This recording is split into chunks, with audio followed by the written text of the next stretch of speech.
কি বলছিস এইসব? তুই এমএলএ সাহেবের লোক কালুকে মারতে মারতে নিয়ে গেল? হ্যাঁ বাবা, আমি নিজের চোখে দেখেছি কালুকে কি মার মারলো, মেরে পা ধরে টানতে টানতে নিয়ে গেল। এমএলএ সাহেব সুরের বাচ্চা মানুষের প্রতি এত নির্যাতন করছে তাহলে? আমার মন বলছে কালুকে ওরা মেরে দেবে। বাবা তুমি যেমন করে হোক কালুকে বাঁচাও। কি করে বাঁচাবো রে মা ওকে? আমি এখন এখন যে থানা থেকে এমএলএ সাহেবের নামে কমপ্লেইন করব সেটাও হবে না, ঘুরিয়ে আমাকেই ওরা জেলে ভরে দেবে। কেন বাবা? তারা তো আইনের লোক, আইনের লোকই আইনের কাজ করবে, তাহলে তোমাকে কেন জেলে ভরবে বাবা? তুই ওইসব বুঝবি না রে মা প্রিয়ঙ্কা, তুই ওইসব বুঝবি না। তুই একদম চিন্তা করিস না, আমি দেখছি কি করতে পারি। তুই বাড়িতে থাক, আমি না আসা পর্যন্ত তুই কোথাও যাবি না। বেশ ঠিক আছে বাবা। হামসাফার, তুই বন্ধু হয়ে আমার সাথে বিশ্বাসঘাতকতা করলি। সাদা কুকুর, তুই বেঁধে খুব ভুল করলি। তুই আমাদের গায়ে আগে হাত তুললি কেন বে? তুই এমএলএ সাহেব আসবে, সে যা ফয়সালা করবে তারপর তোকে এখান থেকে ছাড়া হবে, তাই নাকি? আমার জীবন থেকে প্রিয়ঙ্কাকে সরানোর পেছনে সম্পূর্ণ তোর হাত আছে। বেশ করেছি সরিছি, তুই তো বেইমান বে, তুই তো স্বার্থপর বে চুদির ভাই। তুমি খুব ভালো হে চুদির ভাই, ওই জন্যই বুনের ভিতরে লিগেই টিপাটিপি করো। সাদা কুকুর, চিল্লানোই হবে, কিছুই করতে পারবি না। তুই শালা বিশ্বাসঘাতক বন্ধু বে। বিশ্বাসঘাতক তো তুই চুদির ভাই নিজেও বে। তুই বিশ্বাসঘাতক নয় বল? আমি তো প্রিয়ঙ্কাকে বিয়ে করে নেবো বে, কিন্তু তুই তো করিসনি, তাকে প্রেগনেন্ট করে ছেড়ে দিয়েছিস। সেটা আমার ইচ্ছা বে, তুই বলার কে? কিসের এত হট্টগোল হচ্ছে রে? কি ব্যাপার, কালুকে বেঁধে রেখেছিস কেন? কি ব্যাপার কি রে হামসাফার, কালুকে বেঁধে রেখেছিস, কি হয়েছে কি? বেইমানি আর বিশ্বাসঘাতকতা করছে আপনার সাথে, আপনারই নুন খেয়ে আপনারই গুণ গাইছে। তাই নাকি? হ্যাঁ বড় ভাই, যা বলছে ঠিকই বলছে হামসাফার। কি হবে? মেরা বিল্লি মুঝসেই ম্যাও। আমি আর তোমার সাথে কাজ করতে চাই না, আমি পালাবো। তাই নাকি শোনা? তুই মনে হয় ঘুমের ঘরে স্বপ্ন দেখেছিস। আমি এখানে থাকবো না, আর এটা স্বপ্ন নয়, এটা সত্যি। হামসাফার, জি বড় ভাই। আমার পুরনো গোডাউনে এই সুরের বাচ্চাকে সিল করে দে। ঠিক আছে বস, তাই হবে। সুরের বাচ্চা, ভালোবাসা। প্রিয়ঙ্কাকে আমার নামে উল্টো পাল্টা বুঝিয়ে তার মনের ভিতরে বিষ ভর দিয়া মরে যাও তবে তুই যা করছিস। তুই জানিস না সাদা কুকুর, এই সুরের বাচ্চা আমার কলজিতে পেট্রোল ঢেলে ডেসলাই মেরে দিয়েছে। আমার প্রিয়ঙ্কাকে উল্টো পাল্টা বুঝিয়ে আমার কাছ থেকে তাকে দূরে সরিয়ে দিয়েছে। আমি যদি বেঁচে যাই হামসাফার, তোকে কিন্তু দুনিয়া থেকে সরিয়ে দেবো। কাকে সরাবে বে? ছেড়ে দে ছেড়ে দে, মরে যাবে, ছেড়ে দে। যা কিছু বলেছি ঠিকই বলেছি। যা কিছু বলেছিস ঠিক বলেছিস। হ্যাঁ ঠিকই বলেছি। বল শালা ভুল বলেছি বল। তুই তো বেঈমান বে শালা। গুদমানি ভাই, আমি বেইমান? আমার ভালোবাসার মানুষকে খেললে বাদে ফুল সজ্জা করবো তুমি? বল শালা ফুল সজ্জা করবো না, বল। বেঁচে থাকলে ওকে নিয়ে ফুলসজ্জা করবো। ছাড় ছাড় মারবে, ছাড়, মরে যাবে, ছাড়, মেরে দেবো চুদির ভাই কাছে। ছেড়ে দে হামসাফার, ছাড়। ছাড় না বাড়া, মরে যাবে তো নাকি? শালা শালা ভিতর জানি দিস আমার। ছেড়ে দে না বাড়া, আমি বলছি ছাড় না। মাংমারানির ভাই বিশ্বাসঘাতক। ছাড় না বাড়া, ছাড় না। এরকম বেইমান বন্ধুকে মেরে দেওয়াই দরকার বে। তুই এখান থেকে আর বেঁচে ফিরে যেতে পারবি না হামসাফার, এখন এখান থেকে চো, ও মরে গেলে অসুবিধা আছে। আবার আসবো আমি, তখন থেকে জানে শেষ করে দেবো আমি। সুরের বাচ্চা, চাহার চ।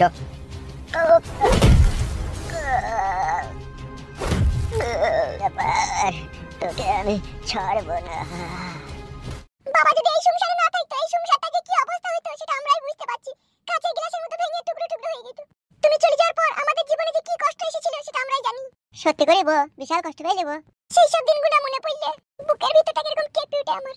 আসলে ভালোবাসাটা এমনই একটা জিনিস না বউ, খালি ঘাড়ের ভিতরে খালি সুড়সুড়ি দেয়। কি বললে?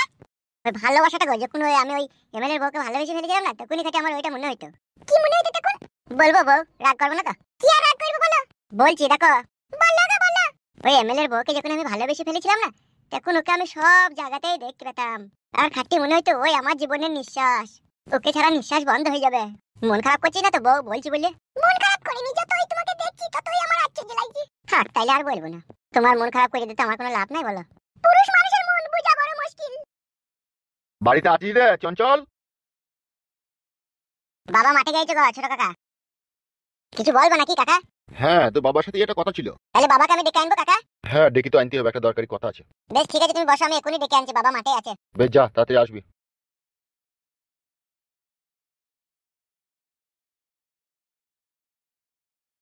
ওই জন্য ফেদাই টমেটো চাষ করতে নাই, যতই জল দেখাচ্ছি তলা দিতে নিলাই জল। এই টমেটো চাষ আর করলে হবে না, এবার লঙ্কা চাষ করতে হবে। বাবা ও বাবা। কি হলো, কি বলছিস? ছোট কাকা বাড়ি আইছে আমাদের, কিসের লেগে তোমাকে ডাকছে দেখো গা। কিসের জন্য? কি করে বলবো, পয়সা মাসে ধার নেবে মনে হয় দেখো গা। ভাড়ার ভিতরে পয়সা, পয়সা ধার বলি ধার লাই। দেখো গা চলো। বুঝছ?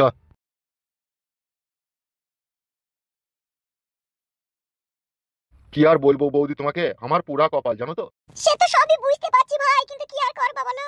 সেও তো শিয়ানা মেয়ে, তাকে যদি তুমি দু কথা বলো সে ভরাম করে যদি গলায় দড়ি দিয়ে দেয় আত্মহত্যা করে। সেই ভয়েই আমি কিছু বলি না জানো বৌদি, না হলে ও যা কাজ করেছিল অন্য বাবা হইলি না ওকে গলায় কলসি বেঁধে গঙ্গায় ডুবি মারতো। তুমি আর দেরি করো না ভাই, এবার দেখে শুনে মেয়েটার বিয়ে দিয়ে দাওগা। সেই জন্যই তো বৌদি বড় ভাইয়ের সাথে কথা বলতে এলাম। ওই দেখো আসছে আসছে। কি ব্যাপার, কি রে, কি হয়েছে কি? শোন, তুই যার জন্য এসেছিস সেটা কিন্তু এখন এই মুহূর্তে আমার কাছে নেই। কি নেই তোমার কাছে? তুই তো টাকা নিতে এসেছিস নাকি আমার কাছে? কি আর বলবো ভাই তোমাকে, এখন চাষবাস করি, সমস্ত টাকা শেষ, আমার কাছে কিচ্ছু নাই এখন। আমি তোমাকে বললাম তোমার কাছে আমি টাকা নিতে এলাম, তুমি টাকার কথা বলছো, তাহলে কি করতে এলি বল? আমি এসেছি প্রিয়ঙ্কার বিয়ের ব্যাপারে একটু কথা বলতে। বল কি বলবি? বলতেও খারাপ লাগছে, না বললেও কোনো উপায় নাই ভাই। তা বল না, কি বল? কথা হচ্ছে আমার যে জমাই হবে না তাকে দু চারটি লোক ধইলি গেছে। ধইলি গেছে? কে? কাকে? প্রিয়ঙ্কার সাথে যেই ছেলেটার বিয়ে হবে সেই ছেলেটাকে কে ধইলি গেছে? প্রিয়ঙ্কা তো এখন বলছে এমএলএ সাহেবের লোকজন এসে তাকে তুললি গেছে। তাই নাকি? এ তো মহা সমস্যার কথা শোনালি তো। সেই জন্যই আমি তোর কাছে এলাম, যেমন করে হোক ছেলেটাকে ছাড়িয়ে আনার ব্যবস্থা তো করতে হবে, নাহলে আমার মেয়েটার বিয়ে হবে কার সাথে? মেন সমস্যা হচ্ছে এমএলএ সাহেব একটা ডেঞ্জার লোক, আর সেই লোকের কাছ থেকে অত সহজে ওই ছেলেটাকে ছাড়িয়ে আনা সম্ভব নয়। তাইলে এখন কি করবো রে? সেই জন্যই তো তোর কাছে এলাম। কি হলো, কি চিন্তা ভাবনা করছিস? আমি একটা কথা বলবো ভাই তোমাকে। বলো, কি বলবে বৌদি? শোনো, এখন হুট করে কিছু করতে যেও না, ঠিক আছে? তুমিও ফেসে যাবে, তোমার দাদাও ফেসে যাবে। দু চার দিন যেতে দাও, কি কদর হয়েছে ভালো করে জিনিসটা দেখো বুঝো, তারপরে তখন যা ভালো বুঝবে তাই করবে।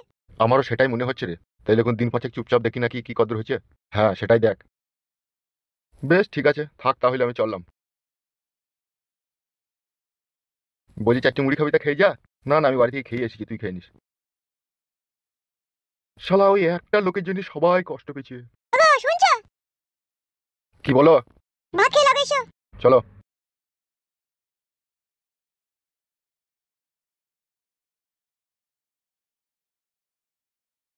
হ্যাঁ বাপ, ভাই তো ফুটু আসছে কইরে।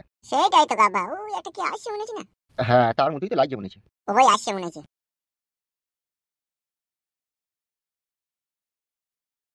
এত দেরি হলো কি ব্যাপার? তোমার লেগে কখন থেকে অপেক্ষা করছি। বাবাকে মাঠে ডাকতে গেছিলাম বলে দেরি হয়ে গেল। তাহলে এবার বলো আমরা কি করবো? এবার কিন্তু যা কিছু করতে হবে কোনো চিন্তা ভাবনা করে করলে হবে না, হারাম দুরুম করে দিতে হবে। কি হারাম দুরুম করে দিতে হবে? কাকা তুমি শোনো একটা কথা। বল, কি বলবি? একটু কাছে সরে এসো, দেয়ালেরও কান আছে। বল, কি বলতে চাচ্ছিস বল। কথা হচ্ছে এমএলএ সাহেবকে সরিয়ে দিতে গেলে পারে, আর ফালতুর বউকে ওখান থেকে বাই করে আনতে গেলে একটা ছোট পারানি প্ল্যান করতে হবে। কি প্ল্যান? প্ল্যান হচ্ছে কাঁটা দিয়ে কাঁটা তুলতে হবে। সেটা কিরকম? সবার আগে আমাদেরকে একটা ভালো মেয়েকে পয়সা দিয়ে ভাড়া করতে হবে। মেয়ে ভাড়া করে কি হবে বে? ফালতু রে, তুই যদি বুদ্ধি থাকতো তাহলে তো হয়েই যেত। সব বুদ্ধি ছিল তো আমার, তুই লাগি বুদ্ধি জ্ঞান আমার সব হারিয়ে গেছে। তুই কি বলতে চাচ্ছিস কি, ভালো করে আমাকে বল না ব্যাপারটা। আমি তোমাদেরকে আগেই কি বলেছিলাম যে আমার প্ল্যান অনুযায়ী যদি কাজ করে তাহলে আমি ফালতুর বউকে বাই করে এনে দেবো এখান থেকে, বলেছিলাম তো? হ্যাঁ তা তো বলেছিলি। তাহলে প্ল্যানটা আমি দিচ্ছি তো। তা বল, কি বলবি? এক কাজ করো, ফালতুকে আমার সাথে নিয়ে এসো। কোথায় যাবি, কোথা তুই? আজকে বললাম এসো, বেশি না বকে। চালাতে চালাতে আব্বা।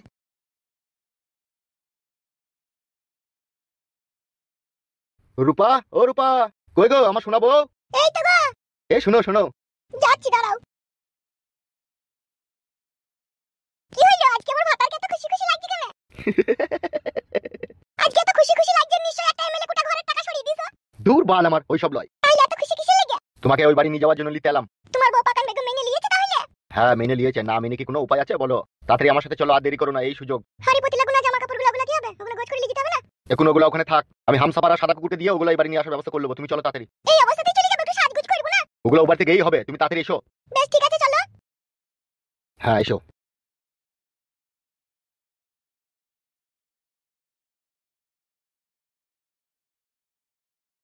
ও কই গো আমার পাকান বেগম, তুমি ভয় পেও না, হ্যাঁ শোনা, ও মেনে নিয়েছে। কই গো, শুনতে পেছো না নাকি? বলো বলো, এই তো আমি। এখানে এসো, এখানে এসো। দাঁড়াও দাঁড়াও। পার্টি অফিসে গিয়েছিল, আমি বলেছিলাম তোমাকে না মারলে আমি বাড়ি যাবো না।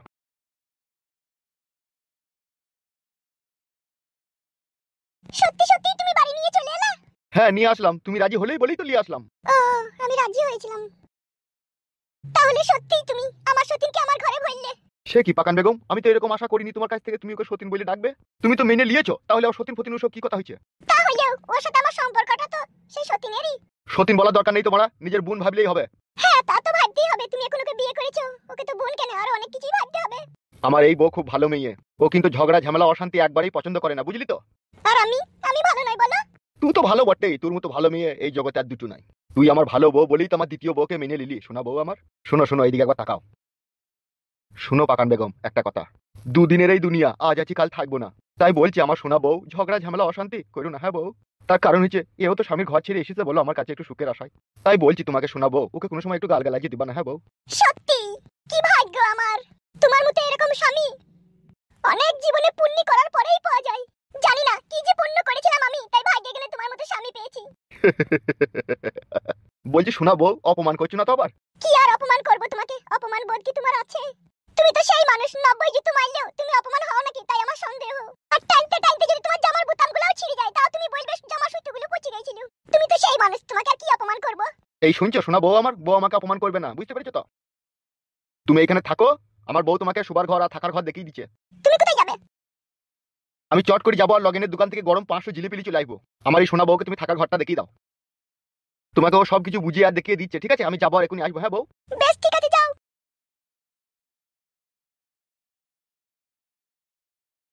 তোরা মেয়ে হয়ে আর একটা মেয়ের যে কিভাবে সর্বনাশ করিস সেটাই আমি বুঝতে পারি না। ভালো করলি যা করলি, 7 জন্ম পাপ করলেও এত সাজা পাওয়া যায় না। সতীনের ঘরে যে সাজা। লাগো বৌদি, ধরো। তুমি বিশ্বাস করো, আমার কাছে 50 টাকাই আছে। তোরা কি ভাবিস বলতো আমাকে? আমি কি বাজারের পচা সবজি নাকি তাই 50 টাকাই তোকে লাগাইতে দেবো? আমি বলছি তো বৌদি, আর পরে যখন লাগাইতে আইবো তখন 150 টাকাটা দিয়ে দেবো। ফালতু সকাল সকাল মুড খারাপ করিস না, এখান থেকে যা। 50 টাকায় দুটো দেশি মুরগি ডিম কিন গা, কুসুম ডালি হ্যান্ডেল মার গা, যা। এই ফকিং বৌদি 500 টাকার কম কারো কাছে সয় না, বুঝলি তো? আমি দিয়ে দেবো তো, বলছি তো তোমাকে। এইসব আরামায়েশের ব্যবসা ধারে হয় না, বুঝলি তো? টাকা ফেলতে কাজ করতে চলে যা, ফালতু বকাই না, যা এখান থেকে। বাল আমার, অত নিমক খারাম কেন তুমি? বাকি পয়সাটা আমি দেবো না নাকি? না দিই না আমি? শুধু আমার বউ বেড়াইতে গিয়েছে বলে সেই জন্য তোমার কাছে আসা, নাহলে আমি আসতাম না। আসতেই বা কে বলে তোকে? পয়সা নাই করি নাই, তোকে আমি আসতে বলেছি নাকি? তোমার কাছে শুয়ে তোমাকে প্রায় 1 লাখ টাকা মতো দিয়েছি, আর এই 200 টাকাটা আমি দেবো না তোমাকে? পালা পালা, কাস্টমার আছে, ফালতু ঝামেলা করি না, পালা। তাহলে দেবা না, তাই তো? তুই টাকা পাইলি ছোড়া, পালা এখান থেকে। কি হলো কি ফকিং বৌদি, এনিথিং রং? এই দেখো না, বইনির সময় বেশি কিরকম কেচলা কেচলি করছে। এইসব ব্যবসা ধারে হয় না রে খাপা, বুঝলি? তোর ফাটছে নাকি? তোকে কথা বলতে বললাম নাকি? তুই ফালতু বকাই না, তুই এখান থেকে যা। ঠিক আছে লেওড়া, মনে থাকবে।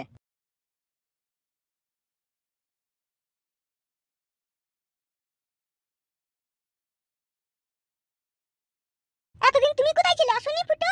কেরালা গিয়েছিলাম ঢালাইয়ের কাজে। ও, তাহলে তো খুব পয়সা কামিয়ে নিয়ে এইছো ওখান থেকে। মাংমানি ভাই, কি মিষ্টি কথা রে। কাজ সেরকম পাইনি তো, লোকের বিশাল চাপ।